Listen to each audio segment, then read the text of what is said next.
Petit jus de fruits poire des îles, boisson à base de fruits et d'épices.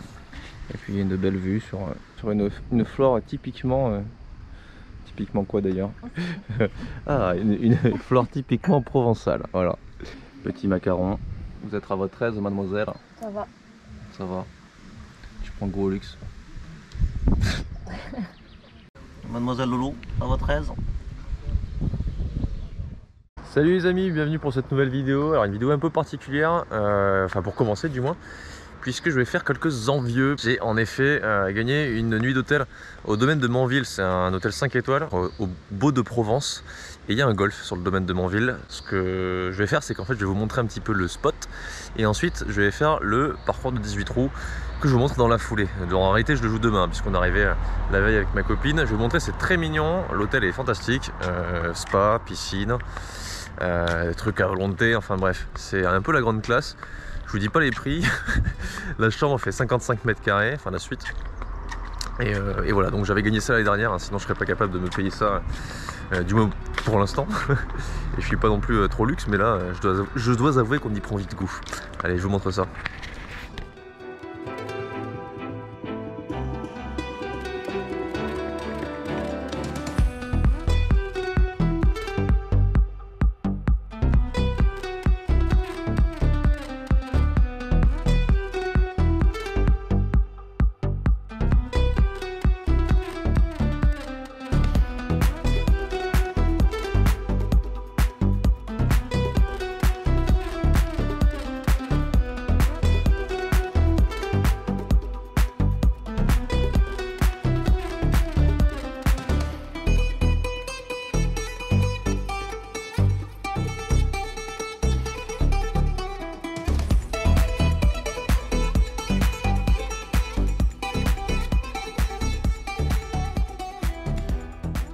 Là-bas on a une verrière, là on a des jolis arbres pour que vous puissiez liker la vidéo comme d'hab.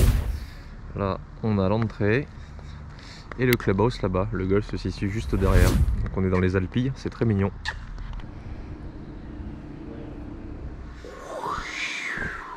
Tadada, ça va Loulou? C'est le kiff, la vie de luxe. L'espace chien et le chien. Santé Loulou.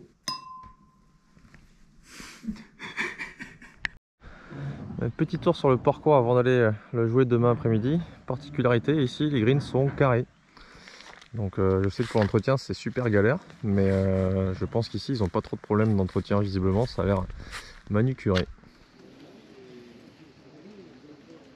Allez, on est parti pour le trou numéro 1, un par 3 de 156 mètres avec pas énormément de danger, hein. On va pas se mentir, un bunker à droite, des bunkers derrière, mais finalement le drapeau étant placé partie gauche, il n'y a pas vraiment de problème ce jour-là. Je peux me permettre de terminer un peu court, il n'y aura pas d'obstacle. Je vais donc taper un coup de fer 7 à 156 mètres vent gauche-droite, un tout petit peu contre.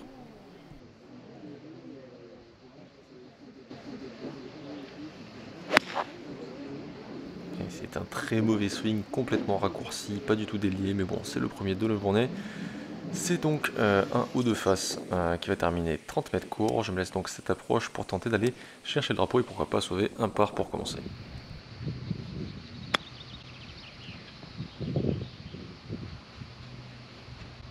On s'arrêtait quoi. Approche un chouïa gratté et 2,40 m pour sauver mon par. Petit testing sur ce premier trou.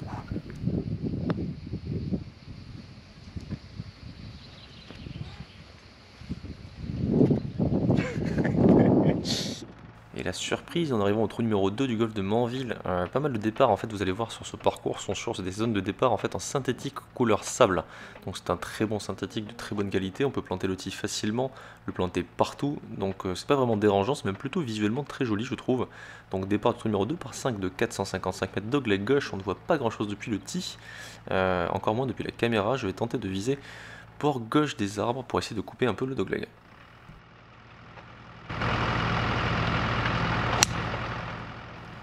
Clairement un draw, mais c'est juste 20 mètres de trop par rapport à ce que je voulais. Mais pas de souci, je vais retrouver ma balle dans le rough de gauche. Le rough est épais, hein. C'est du petit couillou, ça accroche à mort. Donc, clairement le rough est très épais et accroche bien le club. Je vais taper un coup de fer 6.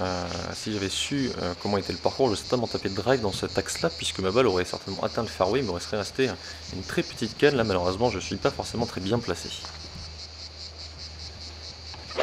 Oh la gratte. Oh, et une belle gratte avec la face qui s'est refermée, donc la balle a terminé très à gauche, c'est un très mauvais coup encore. Je me retrouve dans la butte avec un lie sur de la terre, donc très compliqué de réussir à choper un rebond sans faire de gratte. Et voilà, justement, petite gratte qui va rouler péniblement en avant-green. Je vais avoir du mal avec ces lies là, putain. Pas de soucis néanmoins, peu de pour birdie depuis l'avant-green.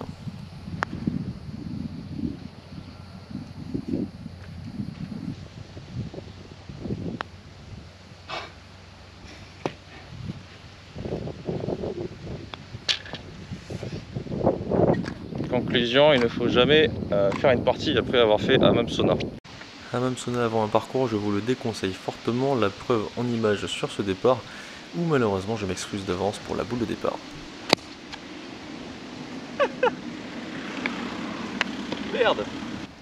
Allez, 137 mètres pour ce par 3, drapeau à droite, vent droite-gauche, je mets donc très à gauche sur le départ pour m'ouvrir un petit peu l'angle par rapport aux arbres. Je vais taper un coup de pitching wedge où je vais tenter de planter le mât.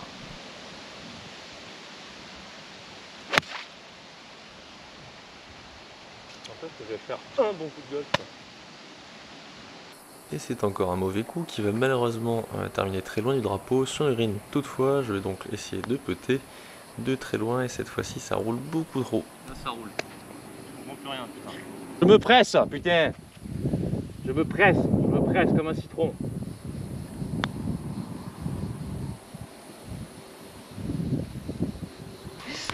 Pourquoi tu veux que je me concentre? T'es sérieux quoi? Et c'est un nouveau 3 putts pour un score de plus 2 après 3 trous. Ça commence pas des masses bien, je peux vous mentir, mais bon, c'est pas grave. Le parcours quand même laisse pas mal d'opportunités de birdie, vous allez voir juste ensuite. Et ça commence pourquoi pas par ce par 4 de seulement 297 mètres, sans grand danger, plutôt très large.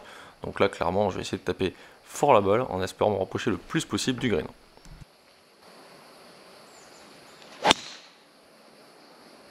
Bon, c'était pas le meilleur contact en termes de contact au driver, mais bon, ça fait le taf. Si ça continue comme ça, c'est toi qui vas jouer à ma place. C'est quoi? Si ça continue comme ça, c'est toi qui vas jouer à ma place. Ah bah je ferai mieux que toi, c'est sûr. Hein. Sans aucun doute. Non. Non mais touche. On a touché. Oh merde. Après la petite clinette à l'approche qui touche miraculeusement le drapeau pour ne pas s'arrêter trop loin, on va dire, je me laisse un putt pour birdie. Là après les 2 x 3 putts, je vais surtout tenter de la jouer, on va dire, avec le bon dosage pour faire mon petit 2 putts et passer au suivant. C'est pile ce que je vais réussir et clairement je prends. Wouh. J'ai fait un par. Allez, on arrive au trou numéro 5, un par 3 de 184 mètres. Des bunkers à droite si on termine un petit peu court. Un green, encore une fois, relativement rectangulaire, avec pas mal de place dessus, mais un départ en descente avec beaucoup de vent. Donc pas forcément simple de choisir le bon club depuis ce départ. Je vais taper un coup de fer 5 en espérant que ça soit la bonne canne. Et on va essayer de faire un bon coup de golf quand même, parce que là ça fait quelques trous où j'ai vraiment du mal. Eh bien, il me semble bien que c'est le premier bon swing de la partie. J'attends de voir quand même jusqu'au bout, on sait jamais. J'ai fait un bon coup. Allez, après avoir fait 2 bogeys, se remettre dedans directement en relançant la machine avec un petit birdie, ça ferait du bien. Allez. Je jure, t'as même pas vu. Vous avez vu. Et bon birdie sur le parcours le plus compliqué depuis le début de la partie. Cherchez la logique. On arrive au trou numéro 6, un par 4 de 344 mètres.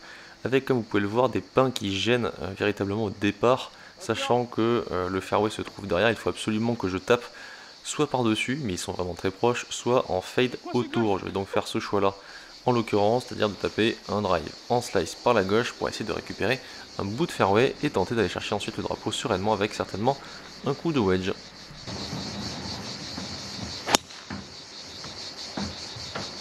et un très bon drive sur ce trou numéro 6 qui va me permettre de me laisser simplement un petit coup de wedge pas facile à gérer avec le vent. Je vais quand même essayer de le mettre au drapeau. Il y a du vent, t'as pas de chance. Ça va. Les greens étant très fermes, il est très compliqué de s'arrêter vraiment proche des drapeaux et d'avoir le yardage avec ce vent. Donc une occasion de birdie aussi courte, c'est quand même pas si mal.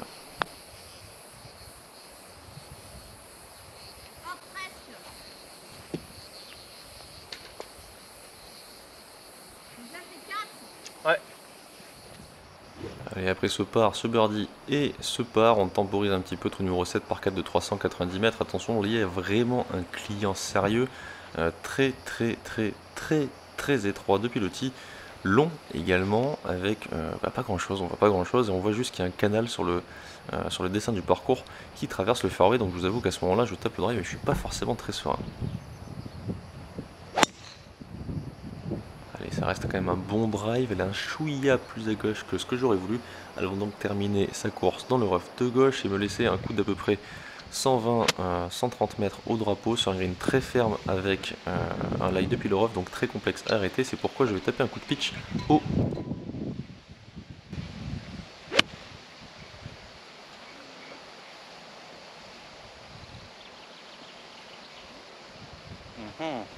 J'ai du mal, il y a du vent, je comprends pas trop comment ça, je sais pas, ça vole.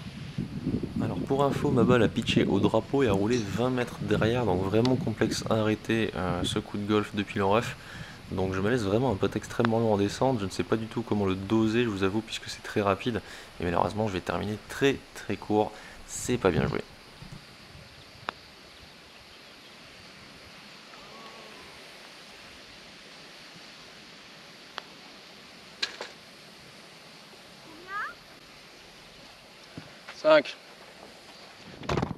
Allez, troisième 3 putts pour autant de bogey sur cette partie. Je suis donc à +2 avant d'arriver au trou numéro 8, un par 5 de 436 mètres, très court mais on ne voit pas grand chose. Il me semble très étroit, mais je vais quand même taper le drive, puisque là à un moment donné il faut aussi provoquer les choses. Donc un petit fade par la gauche.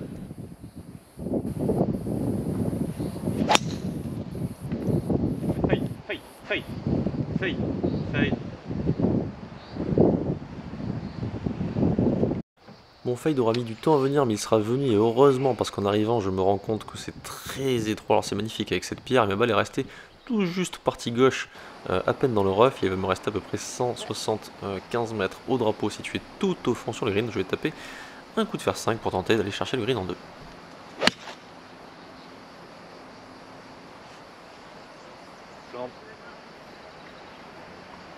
C'est un bon coup. Assurément l'un des meilleurs coups de ma partie ce jour-là. Coup de fer 5 bien tenu contre le vent sur une partie du green qui était plutôt très étroite. Peu de pour eagle.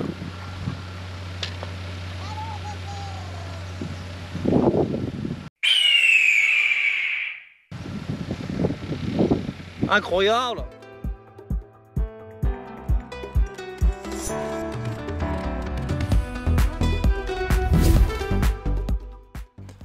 Allez, on profite de la magnifique petite marche pour aller au départ du trou numéro 9 pour liker cette vidéo. Donc magnifique petite marche, pas tout à fait, puisqu'il faut quand même marcher pas mal de temps dans le bush.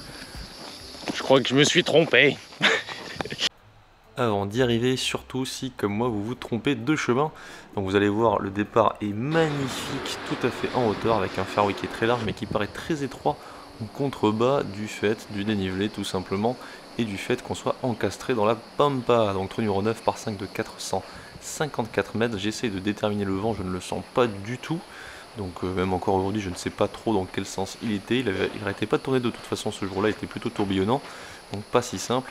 Je vais taper un drive tout à fait en confiance, parce que je sais quand même malgré tout que le fairway reste très large, même si on ne le voit pas très bien depuis le tee.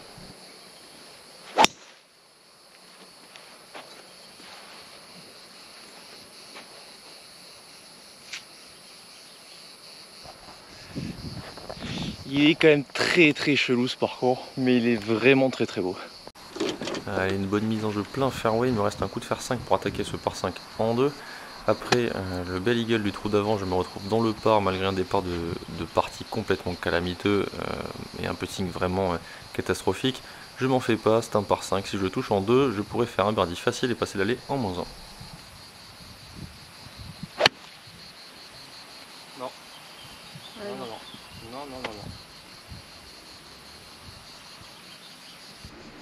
c'était pas le coup de faire l'année, néanmoins je me suis placé du bon côté pour éviter les bunkers. J'ai donc un putt depuis l'avant-green, un putt assez long que je vais tenter de mettre donné pour avoir un birdie facile. Et c'est fait.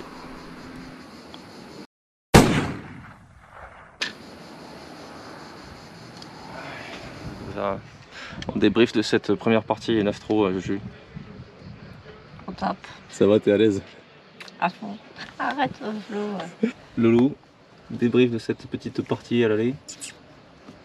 Contente? Oh bah oui. Elle a chaud, Loulou.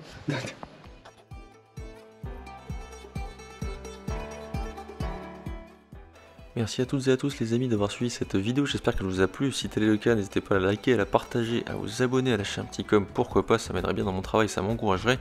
Il y a aussi le lien du site internet pour le domaine de Montville, si jamais vous voulez aller y faire un tour pour aller jouer au golf ou aller à l'hôtel, donc en description de cette vidéo. C'est un endroit tout simplement magnifique comme vous avez pu le constater.